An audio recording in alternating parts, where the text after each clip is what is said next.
Let's switch that around real quick. Brandon, can you hear me? I can hear you. Awesome, buddy. Good evening. How are you? Not bad. So we're having a little fun tonight. Are we? Well, I mean, yeah. I mean, if you want to share with everyone what's going on with Restream. Oh, yeah. So it turns out if you update Google Chrome, it doesn't work on Restream. So we're on Firefox and everything's all goofy with sharing screens on here. So, you know, Apple products, you have to like approve everything, and it's been fun. You're right. It is fun, Brandon. That's that's what I'd call it too. We're tech guys, right? We'll figure it out. We'll make it happen. I mean, I think tech guys also probably break more hardware than anyone else too, right? Yeah, well, it's because we're playing with it, right? To touch it enough, yeah. Anyways, yeah, we were backwards for a second. You want to see something cool, Sean? Check this out. Boom. What? Boom. No, I can't have fun, Brandon? Oh, that's awesome. No, you're giving me the death glare right now. All right. Well, I'm getting a little motion sickness. I'm getting motion sickness. Well, all right, let's head over. Guys, give us some claps, thumbs up. I see Sean in here. Who else has joined us tonight? If you guys can post a comment in there, we will throw it up on the screen. Just say, hey, good evening. We want to see who's joined us. Oh, looks like Salome. Okay, cool. Hello from YouTube. Nice music. Very cool. So we can see the YouTube chat. I know, Sean, you can't see it, but in Restream, it kind of bundles it all together. So I'll try to throw anything up that Salome or anybody on YouTube says on there. And don't forget Twitch. And then Sean said we were backwards for a second, and Twitch as well. Yeah. So good stuff. But yeah, give us some thumbs up, give us some claps so we can give you guys a shout out, throw some support your way, etc. And let's go ahead and kick off. You ready, Brandon? I'm ready. Cool. So Brandon said tonight we could talk about the stock market, GameStop, AMC, and we were going to skip the cybersecurity stuff for tonight. So what do you guys think? What do you guys think? Is that cool with you, Sean? We'll find out here in a minute. We got about a 45-second delay. So we got some people joining us today. We have Christine. Welcome back, Christine. It's always a pleasure to see you. You were crushing it last week on the questions. You remember that, Brandon? Oh, yeah. She was destroying it. And then we also have Michelle Lang. Thanks so much. So Michelle reached out and sent me a connection. She goes, I've been watching you on YouTube for a couple weeks, and she wanted to jump in on LinkedIn. So Michelle, welcome. Thanks for hanging out with us. And we'd love to hear, if you want to throw it in chat, kind of what your journey is with the CISSP. Are you planning on doing it for the CISSP? Are you just here to learn about cybersecurity and the different aspects of it? We'd love to hear from you in the comments below. So let us know. All right. We got some claps from Salome. Let's go ahead and kick off. You ready for question time? I think you're sharing it today, Brandon, right? Well, yeah, it's in the queue right now. So cool. So today we are going over, what did you put in here? Let me read you guys Brandon's comment. We're diving into client-based systems, database system security, and so much more with Joel and Brandon. I said that was a nice touch. There you go. There you go. Kind of make it exciting. Got everyone get enthusiastic about studying at 7:30 at night. That's right. That's right. Well, let's jump into the questions. Let's wake you guys up a little bit, stretch those minds out, and let's rock and roll, Brandon. Awesome. So let's bring that on the screen here. All right, so I'm going to zoom in a bit. Can you do a Control Plus in Firefox? Does it let you do that? Can you guys see it okay? There it is. All right. You want me to read the first one? So let's reverse the roles today, since I'm controlling. I'm going to read the questions, all right, and then I'm going to get you to break them down. Yikes! You guys are in trouble. There we go. Little switch in the roles. Put Joe on the hot seat. All right, here we go. Okay. I'm ready. Question 51. Ensuring least privilege does not require A, identifying what the user's job is, B, ensuring that the user alone does not have sufficient rights to subvert an important process, C, determining the minimum set of privilege required for a user to perform their duties, and D, restricting the user to require privileges and nothing more. Okay, so if I had to describe least privilege, I would say that was D. And then it's also C, right? Minimum set of privileges required for them to perform the duties. So those two are what it is. So it can't be the answer for what it does not require. So let's talk about number A and B. Yeah, number A and B it is. Identifying what the user's job is. You kind of have to do that before you can figure out what least privilege is. So let's talk about B, ensuring that the user alone does not have sufficient rights to subvert. No, because if they need the important process, it's got to be B. Okay, so remember, it's ensuring least privileges does not require.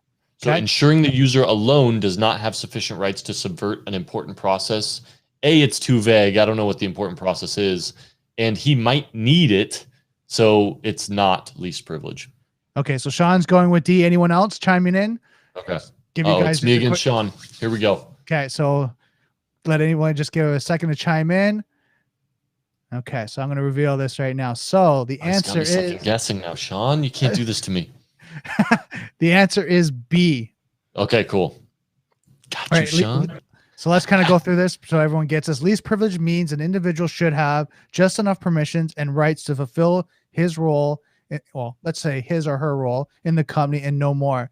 If an individual has excessive permission and rights, it could open the door to abuse of access and put the company at more risk than is necessary.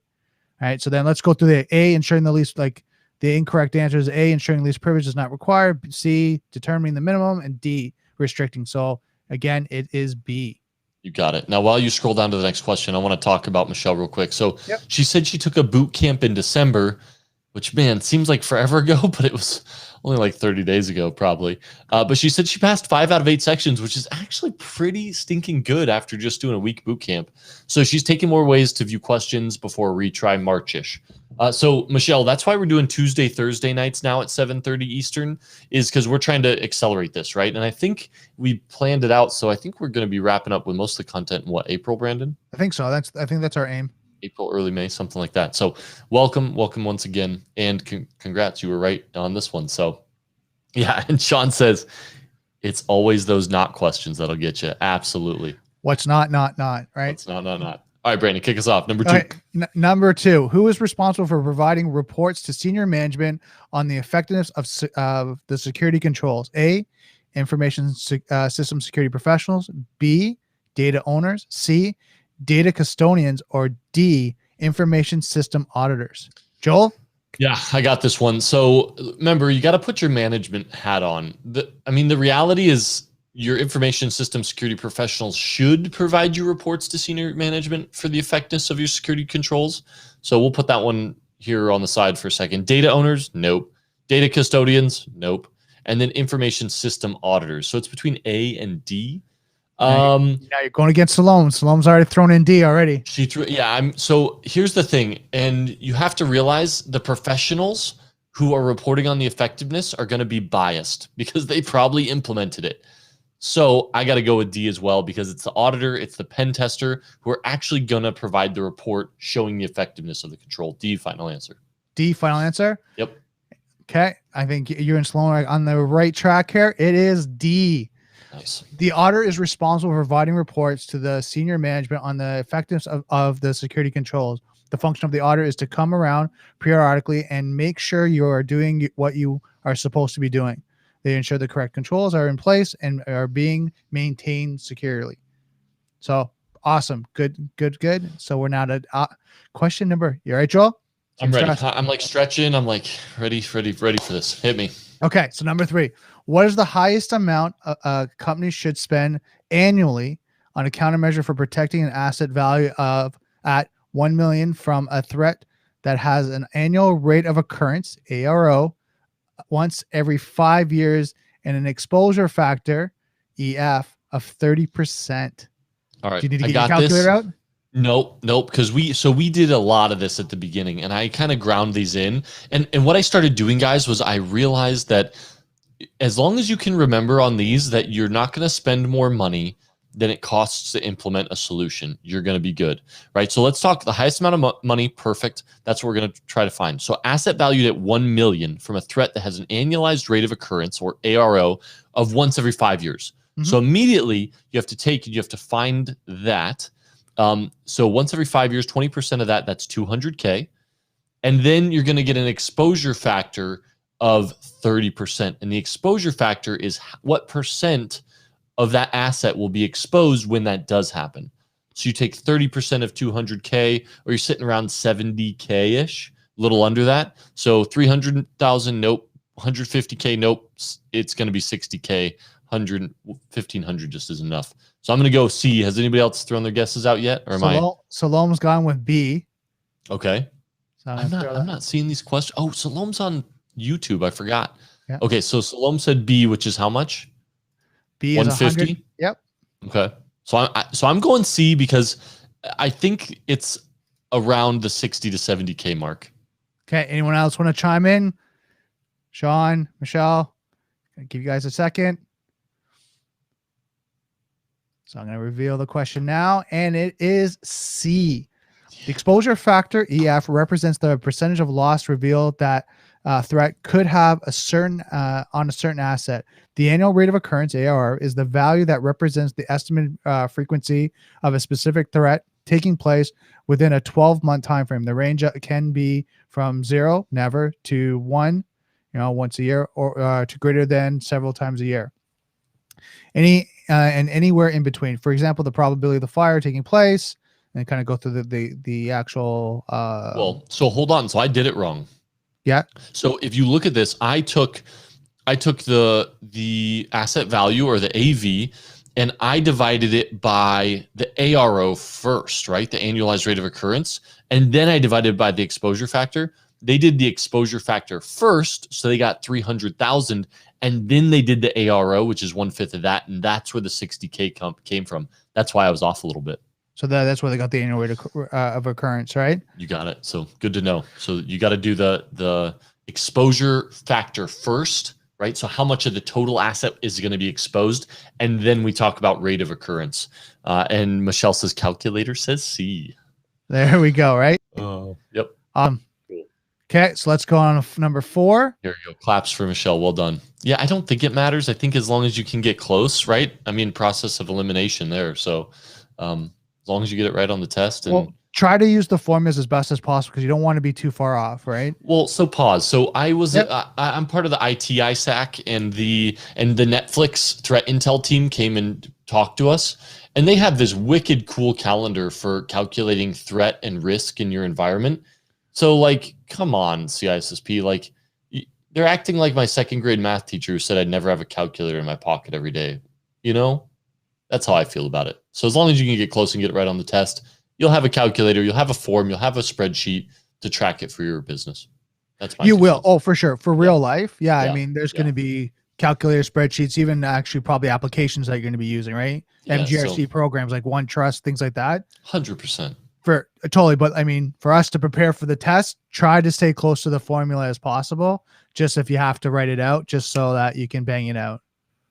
There you go. All right, hit this next one. I'm ready. Which of the following statements pertaining to quantitative risk analyst is not true? A, portion of it can be automated. B, it involves complex calculation. C, it requires a high volume of information. D, it requires little experience to apply. Okay, so here's how I remember quantitative is when it's quantity, I think of how much money. So quantitative is monetary. Qualitative, I think quality. So I think you have to analyze it further, right? And it's kind of a more difficult, tedious process. Whereas quantitative, you're just crunching the numbers. So let's go ahead and do this real quick. So a portion of it can be automated, which is not true. Okay. Okay, so I'm thinking if I have a spreadsheet, right? Yeah. Michelle said I could have a spreadsheet in my work, or Sean says, yeah, anyways. I said that, I think. Yeah, Michelle. So a portion of it can be automated. If it's quantitative, it can be automated. It involves complex calculations. Well, the last question of when we're calculating dollar amounts and risk values, it could be a complex calculation. It requires a high volume of info. Yeah. And it requires little experience to apply. So I would say those first 3 are right, but the experience one, if you're going qualitative and you have to know the quality of something, that's going to take more experience. So D, final answer. D. Okay. Anyone else? Salome was going with B. Just put that on the screen there for us. Salome is just not agreeing with me tonight. She's got me nervous. All right. Are you sure? Final answer, Joel? Oh, she didn't pay attention to not. I got her. Okay. I think it's D. Let's see what we got. Now she changed it. She went to D. She switched it. Yep. There we go. Perfect. Okay. Solution is D. A quantitative risk analysis is used to assign monetary or numeric value to all elements of the risk analyst process. Each element within the analyst asset value, that threat frequency, severity of vulnerability, impact damage, safeguards cost, safeguard effectiveness, uncertainty, and probability items is qualified and entered into equations to determine total and residual risks. So just like you said, quantitative, right? When you do it, facts, figures, numbers. Yep. That's it. Oh, and check this out. So Michelle said she had a pop-up calculator on the test she took. I wonder if that's how it'll be on Pearson VUE. Is Vivek here yet? We'd have to ask him. Right. And then Michelle said, agree. D, though I wobbled a bit. Yeah, that's okay. The quantitative, qualitative, I'm telling you, if you can remember quantity and quality for those, it's going to save you when it comes to those questions. So how would you remember, so you got quantity, quantitative, right? How would you remember the other one? Qualitative. Qualitative is quality, right? So I think you need to understand the quality of your solutions. You need to know the inner workings and the details to be able to write out like actual facts about it. So that's going to take more experience with something. So quantitative is quantity, qualitative is quality. Right. And the way I remember that is theory. It's theoretical. Qualitative is theoretical. Motions, how you think about it, what's your opinion on it. It's theoretical, right? Where quantitative is facts, figures, numbers, right? Deal. That's how I remember it just for myself. So any way you guys remember that, right? Try to use that. But again, it'll help as you're kind of answering these questions and as well taking your test. So number 5, which property ensures that only the intended recipient can access the data and nobody else? A, confidentiality. B, capability. C, integrity. D, availability. All right. Which property ensures the intended recipient can access the data but nobody else? Capability is not it, right? Because that's not in the CIA triad, so it can't be B. All right. Confidentiality ensures the intended recipient can access the data and nobody else. So if it's confidential, that means the person accessing the data is the one who's supposed to be accessing it. Integrity is making sure it's not changed. Availability, making sure it's available. So that's got to be confidentiality. So A, Salome's already on that. She already beat me to it. Yep. Well done, Salome. Reveal the answer, and it is A. Confidentiality is the assurance that information is not disclosed to unauthorized individuals, programs, or processes. Some information is more sensitive than others, and other information requires a higher level of confidentiality. Boom. Yep. Awesome. And we've really been driving home that CIA triad. It also have a newcomer, Ollie E. Thanks for joining us, and well done on getting that right. You're correct. I think we're going to do what? 2 more questions and then hop into the content, Brandon? 2 more. Let's hit them off. Okay. Number 6, making sure that the data has not been changed unintentionally due to an accident or malice is A, integrity. B, confidentiality. C, availability. Or D, audibility. Okay. So CIA triad, which one is it not? Auditability, is that a word? It's probably, I don't know. Yes, so. Okay. It's not that word. CIA, integrity. Well, we talked about confidentiality last time. That's making sure the data gets to the right person and that nobody else can access it. So it's not B or D. Availability is making sure it's readily available. So making sure that the data has not been changed unintentionally due to accident or malice is A, integrity. Michelle saying A, Salome's A, and it is A. Nice. Integrity is upheld when the assurance of the accuracy and reliability of information systems is provided and any unauthorized modification is prevented. Yep. And Michelle said she would say A again. So remember, guys, when we're reading them in real time, there's about a 45-second delay till we see your comments. So anyways, I'll throw it up on the screen as soon as we see your answer. So throw them up quick and I'll get up on the screen as soon as we see them. Yeah, and I'm trying to put the questions up so you guys have a little bit of time to read it as well before we start going through it. So number 7, last question. Which of the following are the steps usually followed in the development of documents such as security policies, standards, and procedures? A, design, deployment, publication, coding, and testing. B, design, evaluation, approval, publication, and implementation. C, zoom in a little for us. Sure. Do like a Control Plus because those words are. Then scroll down a bit. Can you guys all see it? Give me a thumbs up. Okay. C, initiation, evaluation, development, approval, publication, implementation, and maintenance. D, feasibility, development, approval, implementation, and integration. Okay, so here's how I'm going to break this down. So we're talking about Salome's already on B. She's already ahead of you. What? She got B? All right. Well, let's go through this. So, okay, Salome says B. So hold on. Let's security policy standards and procedures. Putting on my CISO hat. Let's dig in. Design, development, publication, coding, and testing. Definitely not. There's no coding and testing for policy and procedure. Next is design, evaluation, approval, publication, and implementation. That's potentially. Let's go to C though. Initiation, evaluation, development, approval, publication, implementation, and maintenance. Ooh, I like that one because it's got to be living and breathing, right? So the maintenance portion is key. Let's take a peek at D. Feasibility, development, approval, implementation, and integration. I like integration, but it's missing. It's missing evaluation. It's missing publication, right? Because you have to get it out to people. Mm-hmm. And while there's an integration, there's no maintenance. So yeah, I'm down to B or C. And just because Salome said B, I'm going with C. No, but that's not the reason. But you have to initiate the project, right? You have to have it. You have to evaluate what you're looking at. And the thing that gets me is that maintenance at the end, because it's been drilled into me that these policy standards and procedures should be a living thing, that you're reviewing them biannually. When an issue comes up, you review them, you maintain them, you make the changes deemed necessary. So C for me.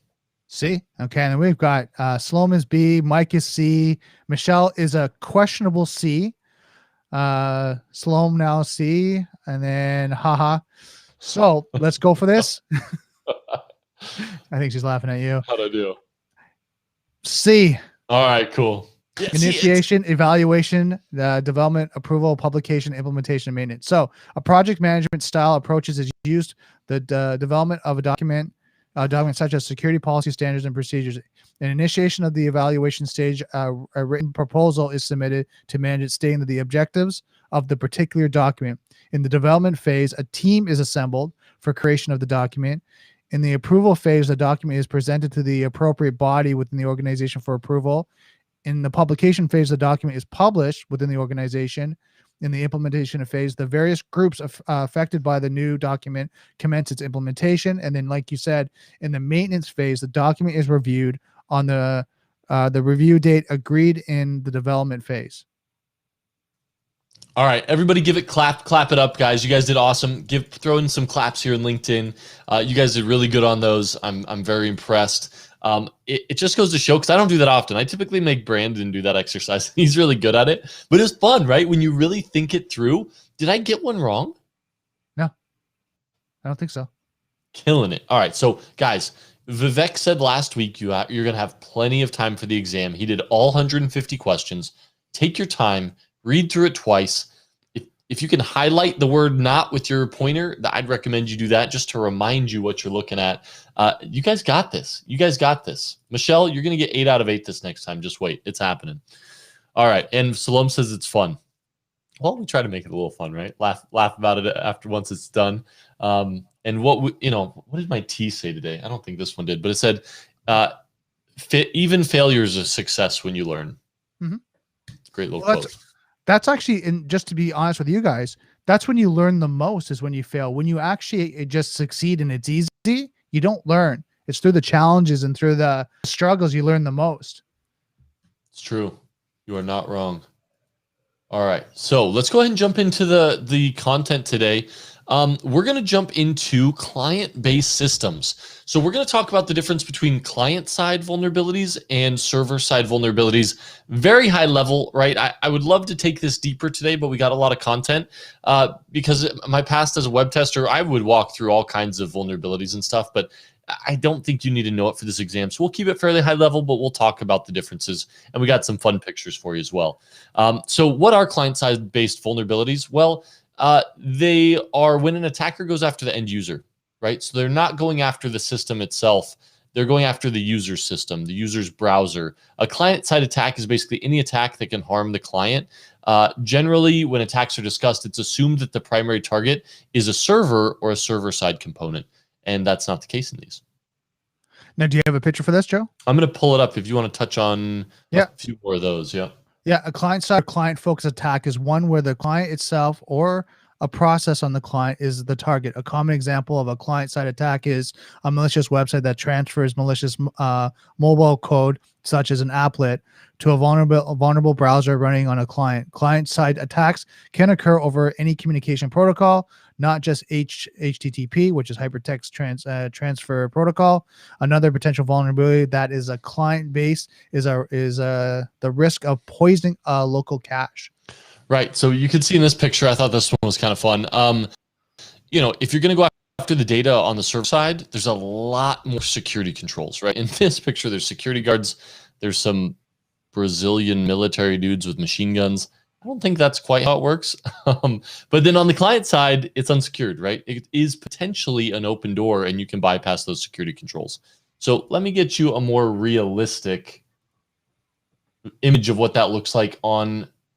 Okay, come on. Let me zoom in on this. Perfect. Hold on, Joe. Oh, sorry. Say that again. Yeah, it's on the screen yet. No. Yeah. I had to pull it up. This one's called client-side attacks. So let's go ahead and allow this guy. Throw it up on the screen. So this is, and I know it's small. I apologize. Maybe that's a little better. There we go. But you can see the attacker on the right-hand side. And he's got the skull, of course. And is that a hoodie? I'm sure it is. Goodness gracious. But you can see that he bypasses the firewalls, right? And where the data is, and he can go straight to the end user, inject a browser client-side that has a client-side vulnerability, and gain access that way. So that is why these have become so pervasive, because as corporations have begun defending their data on the server side better, running more verifications, validation on data input, it's easier at times, let me clarify, easier at times to just attack client side and end users. Mm-hmm. Cool. Yeah. So that's that. And one of the ways that they do that is through applets, right? So first of all, I'm surprised to see this in the book, because applets are not really used out there much anymore, right? It was very much the 2000s, 2010s. However, applets still exist. And it still exists, at least in the CISSP book. Most browsers still support them, and actually the reality is Windows browsers still support them. So I think Microsoft Explorer 11 does. I don't even think Edge does, but don't quote me on that. But even if your organization doesn't use applets, your web browser could still encounter them while using the internet. Nice. Okay. Image a web browser that offers a variety of financial tools to web users. Imagine. Sorry, I'm just kind of reading this quick. Imagine a web server that offers a variety of financial tools to a web user. One of these tools might be a mortgage calculator that processes a user's financial information and provides a monthly mortgage payment based on the loan's principals and terms and the borrower's credit information. Instead of processing this data and return the results to the client, the remote web servers might send the local system an applet that enables it to perform those calculations itself. This provides a number of benefits to both the remote server and the end user. Yeah. So remember that calculator Michelle was talking about? Yeah. Potentially an applet, all right, a Java applet. So I got a little example of what one may look like real quick. Let's go. This one is applet. Here we go. All right. So this would be a very basic applet. See, it's spawned in an applet viewer, right? It has its own class, and basically you're able to do some things and then send a response, and then it would kill that applet. So that's basically an applet. But let's talk about some of the security around them and why they could be malicious, right? So when you introduce these, basically the processing burden is then shifted to the client. So it's no longer being done server side, right? It spins up an applet for the client, and it frees up resources for your web server to process requests from other users. Yeah. So do you want to grab this one real quick, Brandon? Sure. The client is able to produce data using local resources rather than waiting for a response from the remote server. In many cases, the results in a quicker response to changes in the input of data. Yeah. So in this, it says a properly programmed applet, the web server won't receive any data provided to the applet as input. But as you can see in the applet I shared earlier, you actually can make that happen. So as soon as you create those links between applets and your databases, Whoa, now you have to validate that input. You have to make sure that no malicious data can be passed between those. So you're introducing potential vulnerabilities there, and other means of requiring validation. So, So let me ask you, as a pen tester, is that things you can do like a SQL injection and things along that line to try to manipulate the forms? absolutely. I mean, you can fuzz, if there's a submit feature in an applet, you're going to fuzz the nonsense out of that, see what you can get back, right? Maybe some data, maybe an error message, and see how far you can get. Right. Right. So let's talk about real quick. Well, I'll let you do that. I have one more example, but real quick, the two examples you guys may be familiar with are the Java applets, but then you may have heard something called ActiveX, and that's another form of applet. Nice. However, just as with an agent, applets introduce a number of security concerns. They allow a remote system to send code to the local system for execution. System administrators must take steps to ensure the code sent to the system on the network is safe and properly screened for malicious activities. Also, unless the code is analyzed line by line, the end user can never be certain that the applet doesn't contain a Trojan horse component. For example, the mortgage calculator might indeed transmit sensitive financial information to the web server without the end user's knowledge or consent. There it is. So, yeah, so that can be nasty, right? Especially if in compromise, like the server that's serving up those applets and change code. I mean, think about it like Sunburst, right? That third-party feature can be manipulated, right? So if somehow they can manipulate the web server and manipulate that applet that's spawned on every single user to drop a Trojan horse, bad news bears, right? So here's a few features of applets over HTML. You may have seen them often playing sound files, playing animations, displaying docs, and a few of the restrictions imposed that were supposed to help increase security, but also kind of killed the applets at the same time, was applets can't load libraries or define native methods. They can't read or write files on the host. An applet cannot read certain system properties, and it can't make network connections except to the host that it came from, right? But even though it can make connections to the host that it came from, there can be security concerns there. And also the applet can't start any program on the host it's executing. So that's executing it. So it can't spin up additional processes, right? It's supposed to be isolated to the applet and then back to the server that spawned it. Okay. All right. Is that all we got for applets? I think it is, right? Yeah, then just talk about, like, as you cover Java applets, ActiveX controls. Yeah. What did it say? Did it say there's two distinct using proprietary? Yeah. So ActiveX is using proprietary Microsoft technology. So it only operates on systems running on Microsoft browsers. So we did have a couple comments real quick. Yep. Ali said awesome. So I'll always throw that up. If you want to call me awesome, Ali, I'm more than happy to let you do that all show long. Thank you so much. And then Sean, he said he came across a lot of bank applications that would only work in IE 11. So even though Internet Explorer is at end of life in Microsoft 365 products in August, it's still pretty widely used. It's kind of a terrifying thought, isn't it? Yeah. Well, I mean, I remember, I know I'm not going to name the organization, but I remember, like, one of the organizations I worked with, they were like 3 to sometimes even 4 years behind some of the actual software applications and things along that line. And, because of testing, because of deployment, because of patching and updating, all that, they just took their time. Yeah. Well, and the industry that I've seen still lagging behind, healthcare. Right. They have so many legacy systems. Typically, well, besides my local credit union, whose mobile app is in the 70s, it feels like. Did they even have mobile apps in the 70s? No. Probably not. But it's ancient. Like they're trying to overhaul it. I give them that. But just like Sean said, right, they're pushing end of life on stuff when they should be ahead of the curve. Yeah. So, and then Salome says using an unsupported application could be a vulnerability. So awesome. Well, let me quit sharing this guy, and then let's kick it off with local caches. So this is always fun. You guys may have heard of like an ARP cache or a DNS cache. Well, I'm sure you could imagine that those can also be exploited, right? So local cache, what it is, it's anything that is temporarily stored on a client for future reuse, right? So there's all kinds of local caches. So of course, attackers have found ways to then cache things in your cache that will redirect you to malicious resources. And that's exactly what ARP cache poisoning does. This is an attack that is responding to an ARP broadcast query in order to send back falsified replies. If the false reply is received by a client before a valid reply, then the false reply is used to populate the ARP cache, and the valid reply is discarded as being outside the open query. So here's what that looked like, and I think I have a picture for it. And why you do that? Cool, I do. Why you were saying that? Sean actually brought up here. Every time I go to the doctor's office, I still see Windows 7. Ugh. Oh no.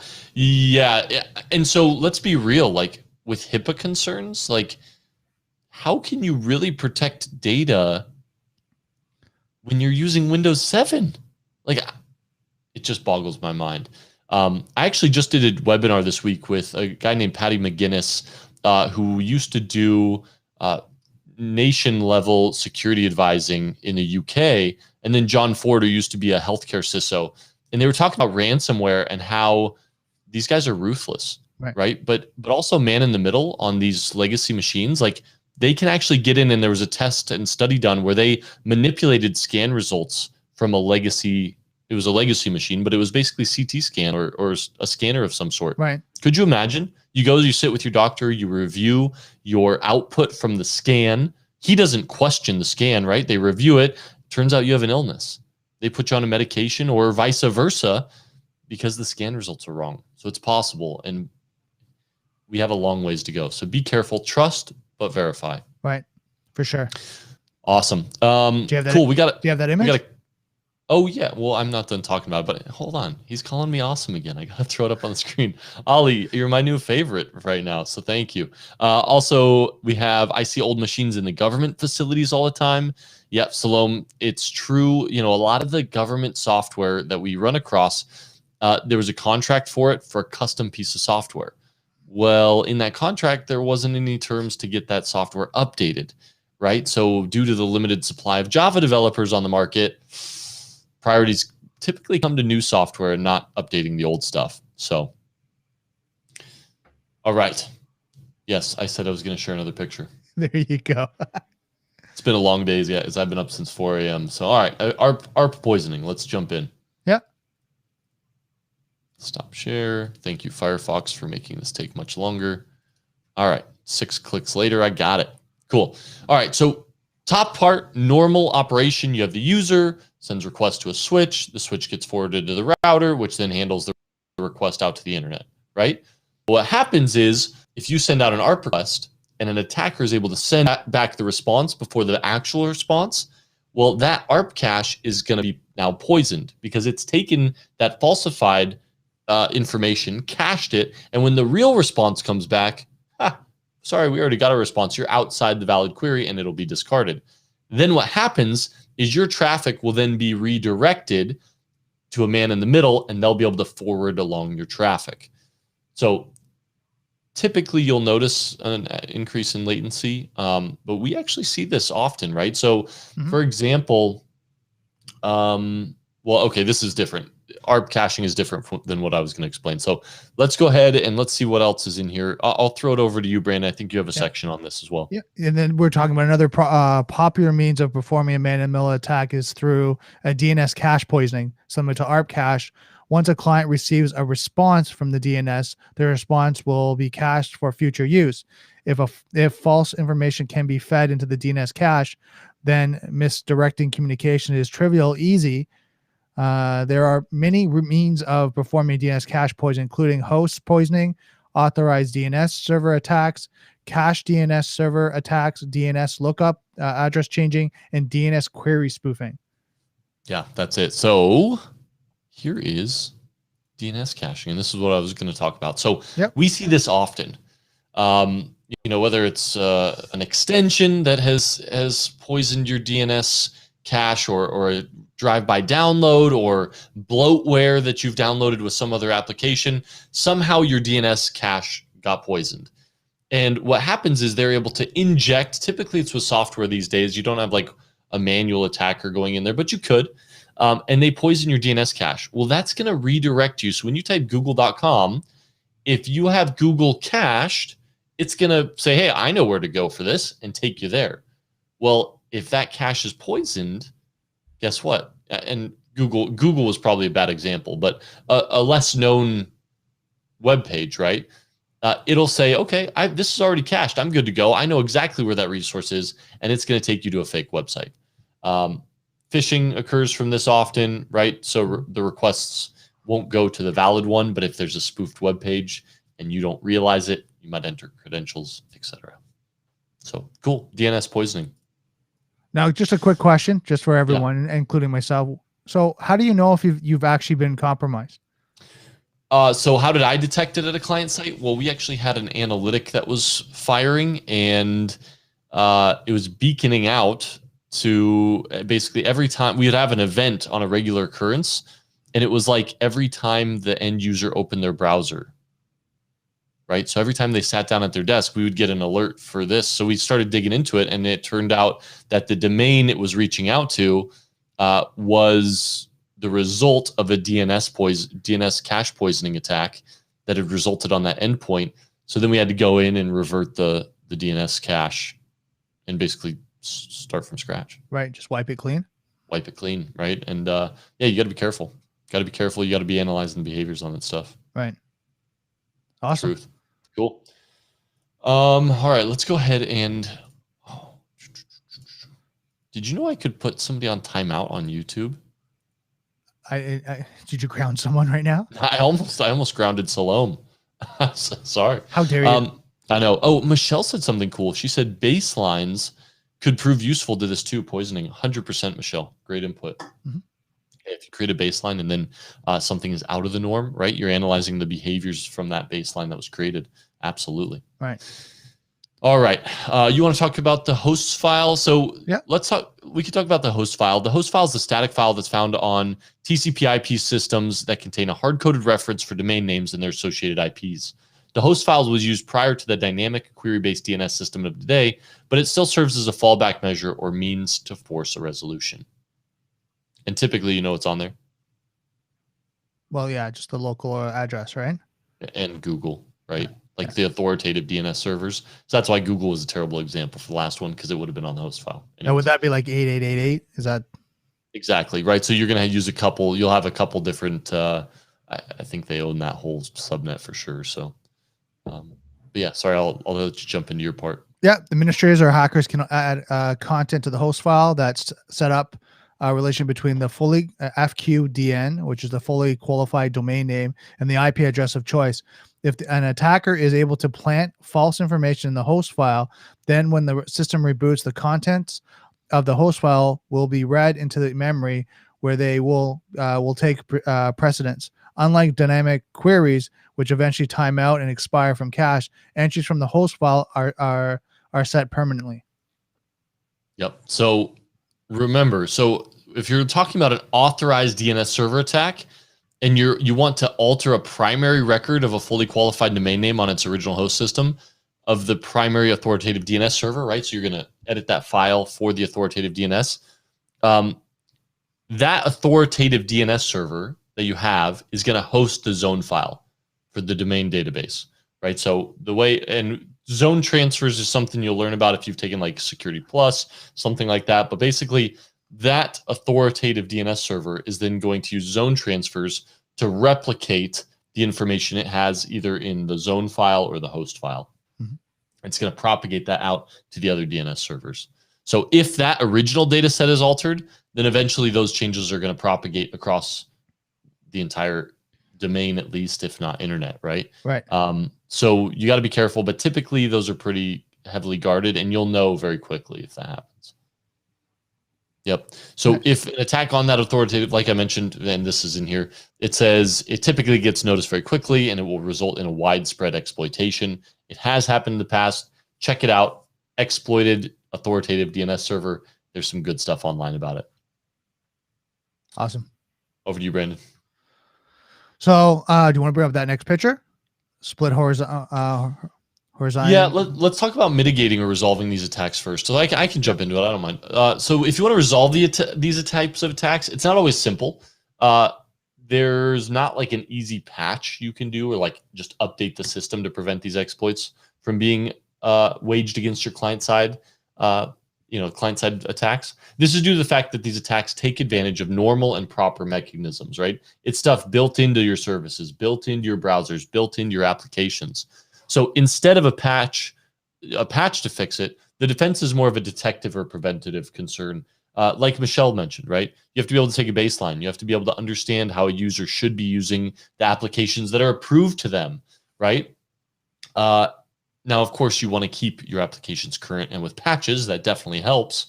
But next, you should have a IDS. You should have an network and host IDS. You should have endpoint. You should have firewalls running. You should have NACLs, right? Network access control lists, and you should watch for abuse of all of these systems. And then on top of that, yeah, there's more. You should be reviewing your logs, threat hunting over them. Yeah, that's what I got for you. Yep. Let me bring up this next one. Another way to help mitigate some of these DNS issues is what's known as split horizon DNS. So if you want to read this quick blurb, I'll pull up that picture real quick. Yeah. Organizations should use split DNS systems, aka split horizon DNS, split view DNS, and split brain DNS. A split DNS is deploying a DNS server for public use and a separate DNS server for internal use. All data in the zone file on the public DNS is accessible by the public via queries and probing. However, the internal DNS is for the internal use only. Only internal systems are granted access to interact with the internal DNS server. Outsiders are prohibited from accessing the internal DNS server by blocking inbound port 53 for both, an important area for both. Yeah, right. So exactly what it's saying, right? You're going to put a static IP permission from your dedicated server to the firewall and the firewall to that DNS server. You're going to block everything else coming into that dedicated DNS server.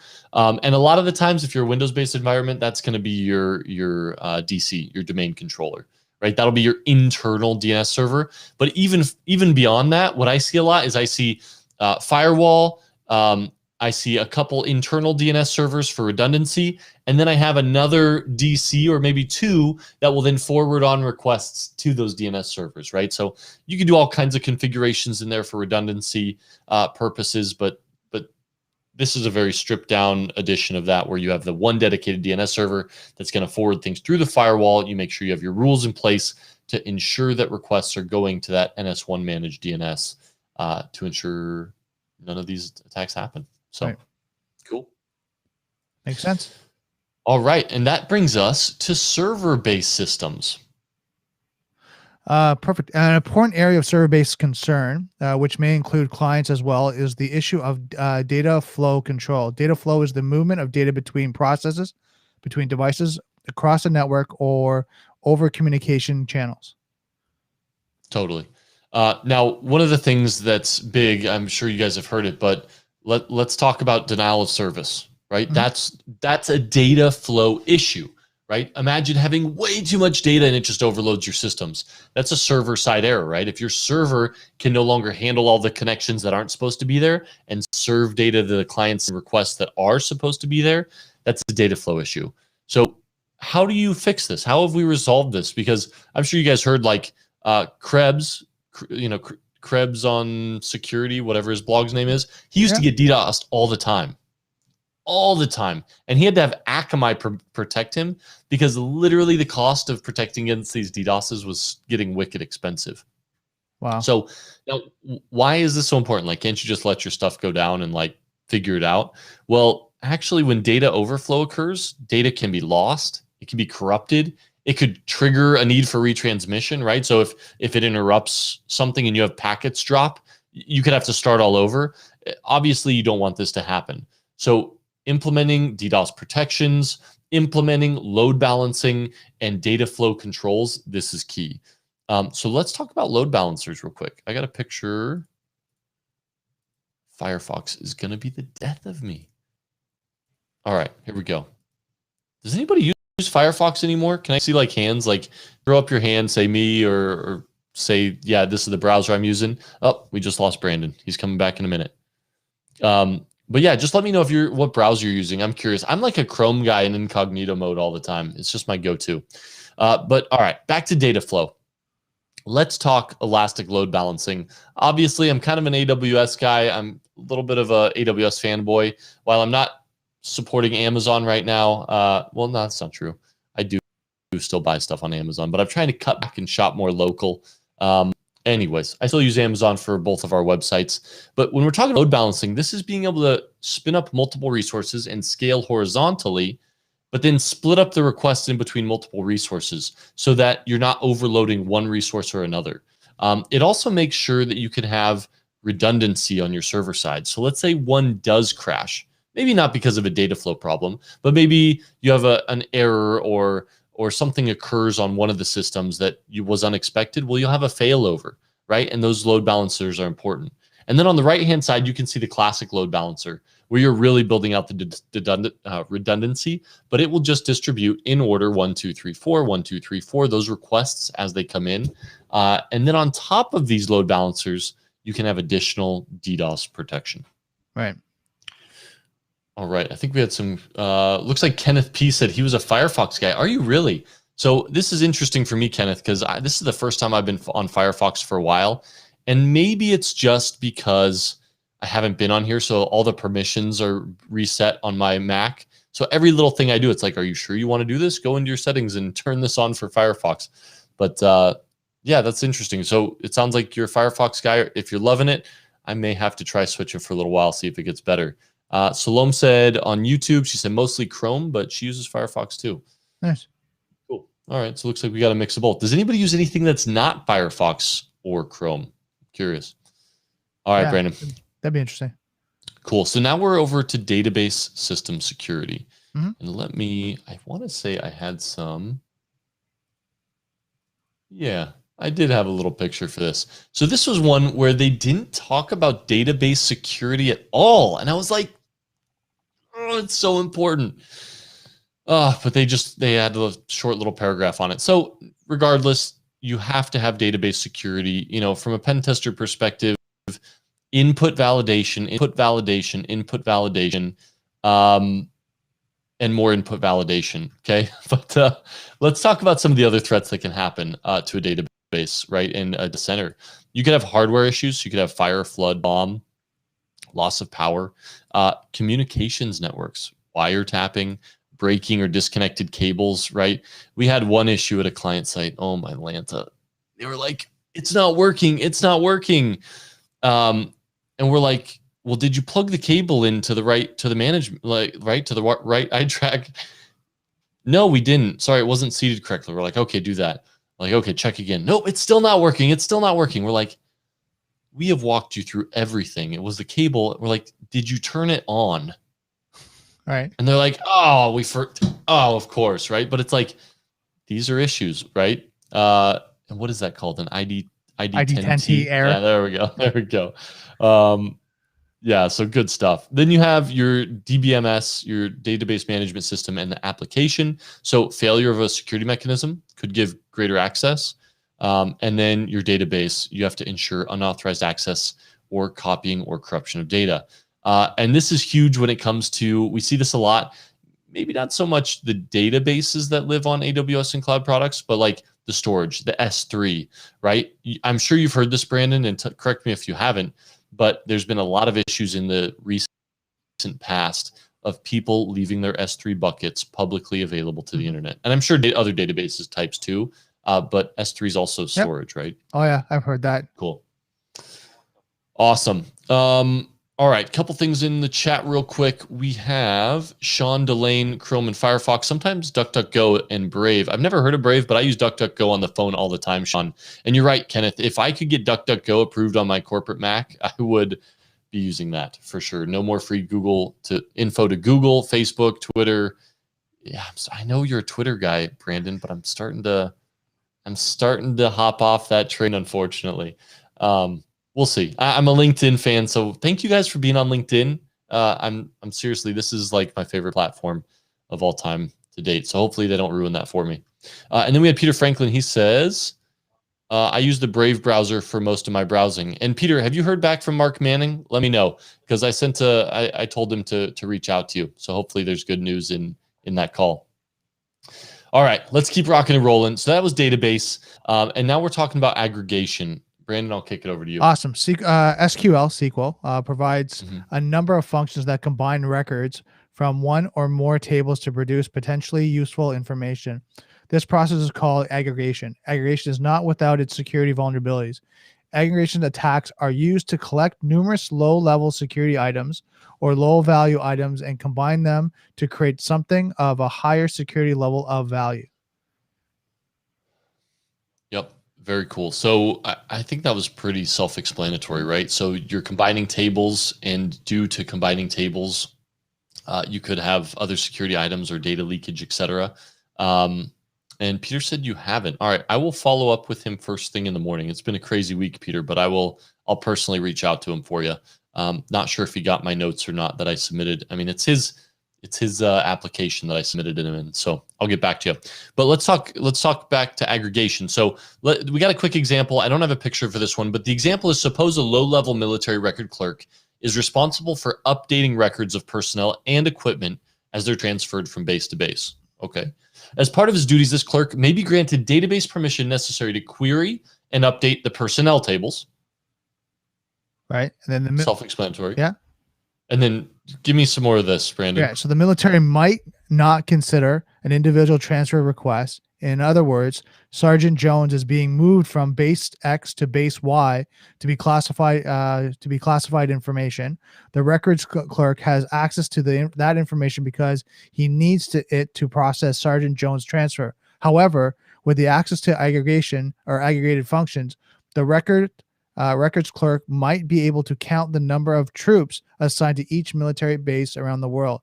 These force levels are often close-guarded military secrets, but the low-ranking records clerk could deduce them by using aggregation function across a large number of unclassified records.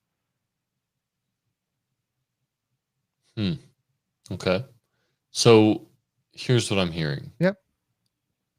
They might not consider an individual transfer request to be classified information.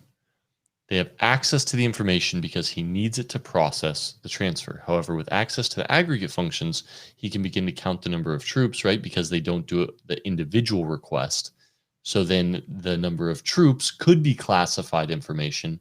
And based on his skills of deduction, because of that aggregation, there could be data leakage. Right. So he's able to collect a lot of low-level information. Yeah. Yeah, no, that makes sense. And so for database security admins, you have to be able to strictly control this function to make sure those low to mid-level security concerns can't be deduced. And that can only be done through audits and more audits.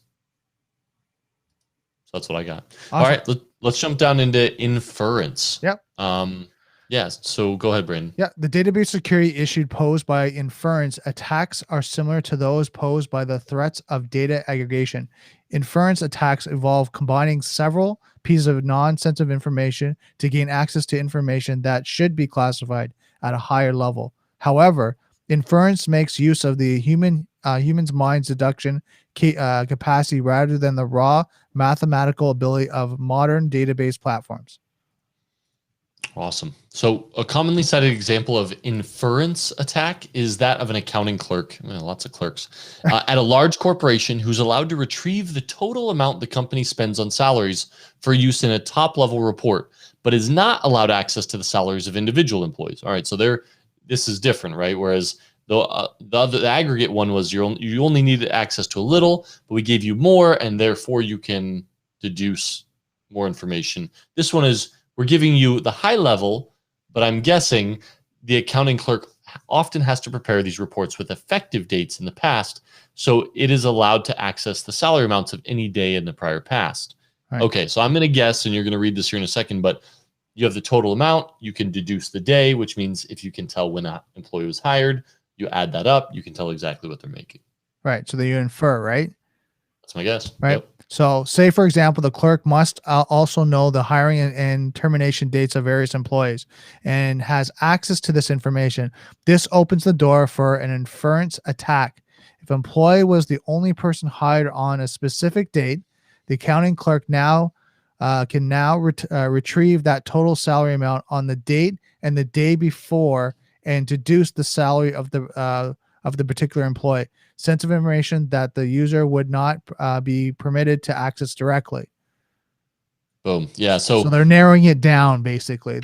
Exactly. And that's just, they can infer that information based on the details they have. So this comes back to least privilege, and you have to be diligent on this stuff, right? In order to, the best defense against inference attacks is to just keep auditing the permissions granted and make sure something like this can't be inferred from the data. One of the examples they had was round that up to the nearest million.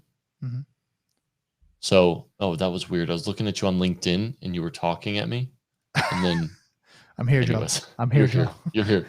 And then finally, you can use database partitioning, right? That's the other one to help subvert these attacks, so they can't gain any other useful information. Wait, they can't actually see it, right?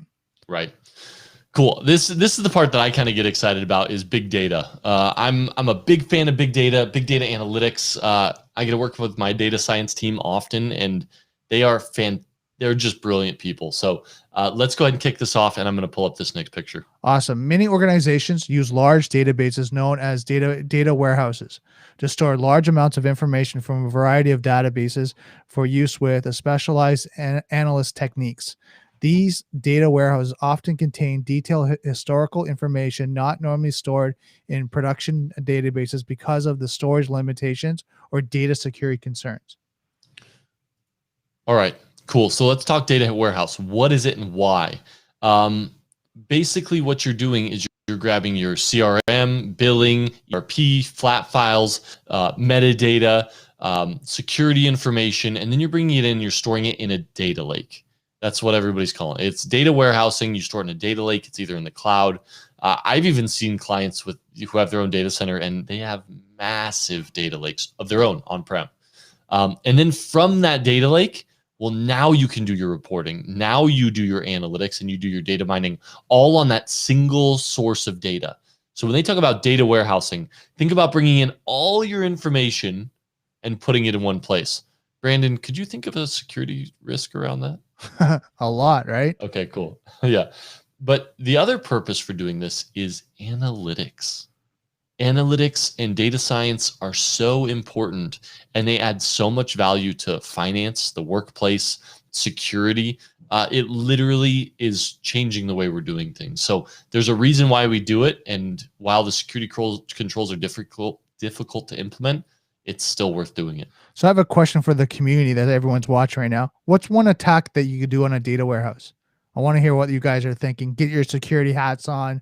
What would you be protecting against? Yeah. So do you want me to answer that? No?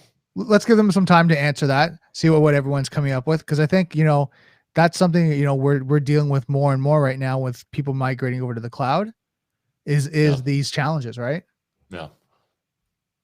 Well, and yeah, I mean, there's all kinds of stuff. If you have your billing information tied in there with, we're talking about inference, we're talking about aggregate, right? So we're talking about all these things. Those are all types of attacks that could possibly affect that.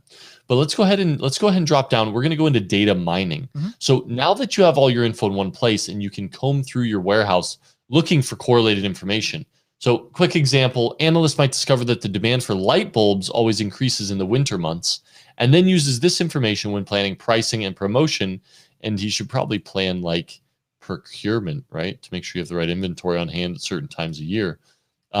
These data mining techniques result in the development of data models that can be used to predict future activity. You got to think Lowe's and Home Depot, they are all over that.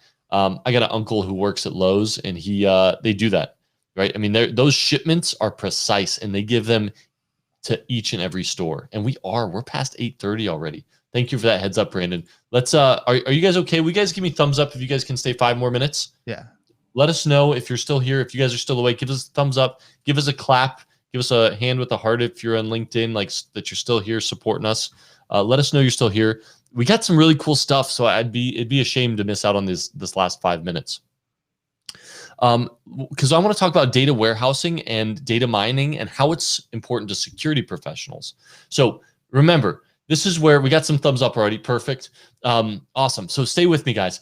Now, what we see a lot is now that you have a data lake for security, now you have something you can run your security analytics over. You can run behavioral detections on things. You can threat hunt over all that data. So one of the things we saw with SolarWinds and Sunburst was that these organizations were only storing 6 to 9 months of logs. Well, guess what? If you're looking in January at 6 to 9 months of logs, that takes you back to halfway through 2020. And guess what? Do you remember when Sunburst started, Brandon? No. When did it start? It started end October 2019 were the first indicators. So, so people are not storing enough data, and for the cost of storage, that's not enough. 6 to 9 months is no longer enough storage. Data warehousing is real, and it's time we bring our information together for security purposes for our organization. So if you haven't, if Sunburst hasn't had you review your log retention policy yet, please, please, please do so. I asked Brandon if I could share a quick slide on kind of what I do on a day-to-day. So I wanted to share this. I actually was up at 4 a.m. this morning giving this presentation to an ISAC. And I'm just going to share you one slide real quick, a quick picture. Let me find it real quick if I can. Actually, I think I have it. So let me take a quick screenshot. Oh, it's on my desktop, I think. That's okay. Let me take a quick screenshot and I'll pop it up. So what I do at IronNet is I'm a threat hunter at IronNet. I've worked there for about 3 years now. And we run big data analytics on behaviors. So we're looking for behavioral threats. And it's really interesting work, and it's actually really hard. Now, the fantastic part is I learn a ton every single day from truly brilliant people. But I wanted to show this quick slide because one of the cool things was, now, you may not have heard of IronNet, but you've heard of FireEye, right? Mm-hmm. So we were not the FireEye who disclosed this to the world.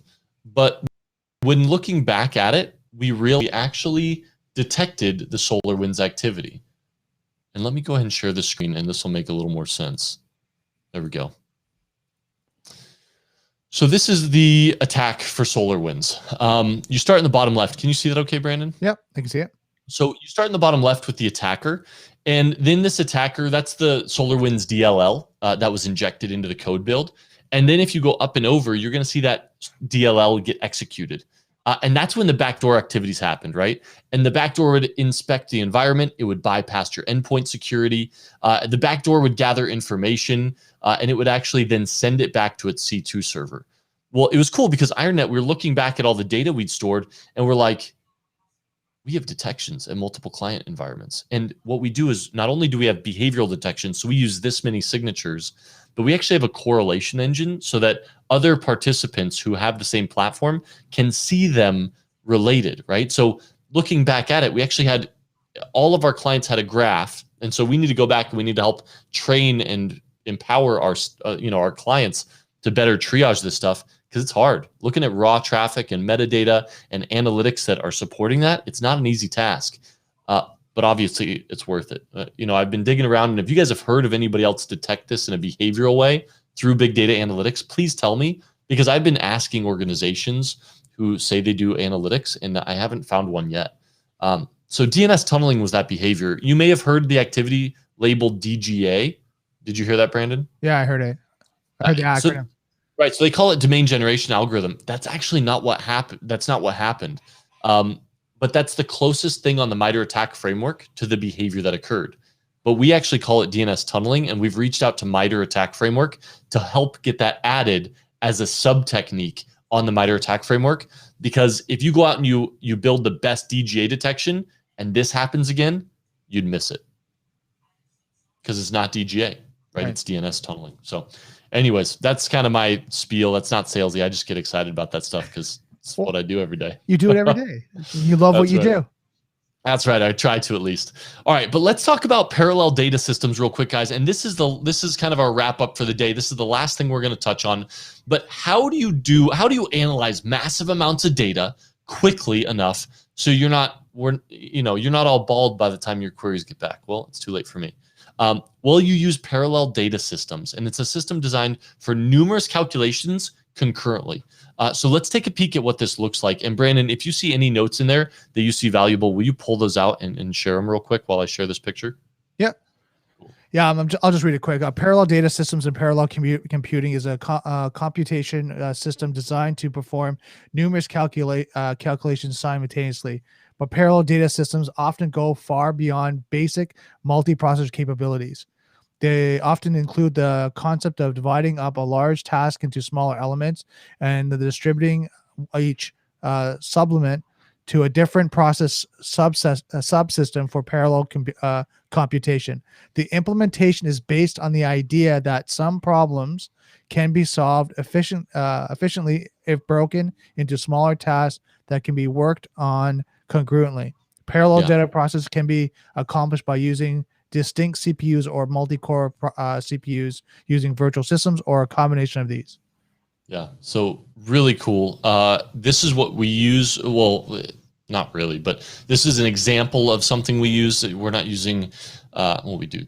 Anyways, we use Spark for our big data analytics. And what it uses is it uses a head node. What it does is it basically splices the data. So it'll take a quick look at the data, splice it up into different tasks, send that down to its worker nodes. So each of those worker nodes then are running concurrently out to the data source to query. So you're querying massive amounts of data rapidly to get back your answer, right? So you're running over terabytes of data and it takes a minute, right, to get back a response. And you can query months and months of security data looking for indicators, behaviors, whatever you need. So that's what parallel processing is. Now, when we talk about, there's two types, right? There's two types of big data. You have parallel computing, and then you also have, okay, so it's called asymmetric multiprocessing and symmetric multiprocessing. In asymmetric multiprocessing, the processors are operating independently of each other, right? So you have two processors. In symmetric, they're operating concurrently, right? And they're slicing up the data and they're working together. So let's take a peek at what this looks like, and then I promise I'll let you guys out of here. This is what it would look like in a more production environment where you would have those worker nodes. You'd have a head node with the worker nodes. You'd have one set in prod, one set in dev, both querying that data. Cool. Awesome.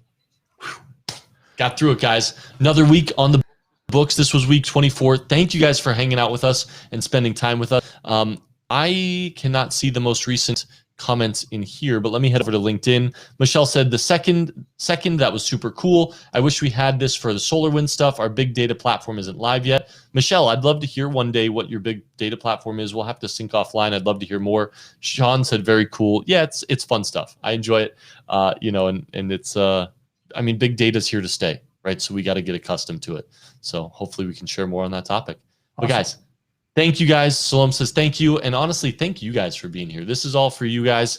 You know, we get to learn through it as well, but it's fun. And having you guys participate and learn with us, that's what this is all about. So guys, week 24 is on the books. Brandon, close us out with some closing thoughts. You know what? Guys, we're doing a great job. I mean, a lot of the information that we're covering here, I think everyone's learning, or at least, you know, if you're in the industry, you're reviewing to kind of get a reminder of kind of like everything you have to look at. And it's awesome, like, to hear you guys, your feedback, your experiences, you know, your comments, everything you guys are doing. So like Joel said, thank you so much. We're doing this for us, for you guys. And just, you know, one thing I ask, and I think Joel, you know, will like this too, invite more people out. The more people we can collaborate, the more information we can all learn together. Yeah, absolutely. And Mike Jones asked, what is the LinkedIn link? Mike, you're going to want to add me. My name is Joel Bork, JoelBork. Just send me a connection request. I'll approve it. But we go live Tuesday, Thursday at 7:30 Eastern time on my LinkedIn Live. So set yourself an alarm, add a calendar invite on your calendar to remind you to hop on LinkedIn. But basically every week at 7:30, you'll see a little notification saying Joel Bork is live. Hop in here and join us. We'd love to have you guys here on LinkedIn. So thank you guys so much. Have a great rest of your week, and we'll see you on Tuesday.